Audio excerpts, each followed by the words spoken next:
Kui sa valisid, et tuled Koidulasse õppima, siis ma tean, et sa olid kahe vahel. Kas valida A-suund ehk siis matemaatika ja füüsika suund või siis BK-suund ehk siis bioloogia ja keemia. Miks sa valisid just A-klassi?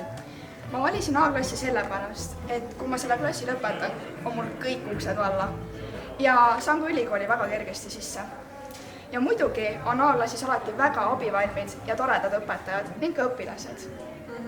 Mina ütleks ka, et A-klass on väga mitmekülgsete inimestega klass. Meil on siin tantsijatest, lauljatest, sportlastest kuni erinevate aineolümpiaadide võitjateni välja. Jah, oi, näe, Oliver on seal. Tšau, Oliver! Just. Aga Oliver, miks sa nii kurb oled? No esiteks, mul ei ole kellega kabet mängida ja teiseks, ma tahan nii väga matemaatikat õppida, aga siin Koidulas on nii suur valik ja ma ei tea lihtsalt, kuhu minna. Juhu!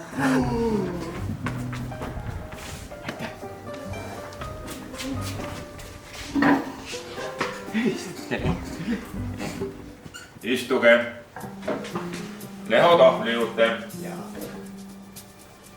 Siin on sul vaja A-valemitega ära lahendada, leida siis A-väärtused.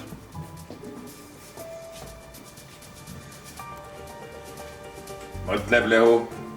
Matemaatika füüsika õppesuunal A-klassi ootame siis tublisid poisse ja tüdrukuid, kes on siis nõus tööd tegema, vaeva nägema ja siis hiljem ka selle töö ja vaeva eest ilgava tulemuse saavutama matemaatikas, kui meil 3 aastat tööd tehtud on. Omalt poolt pakun abi igati, hommikuti saab õppimas käia, täiendamas käia ja et tuleksid ilgavad tulemused, nagu meil need graafikud näitavad, et 4-5 on, et klassi keskmine on kõige madalam oli 4,3 millegagi, et 4,5 ja sedasi on klassi keskmine.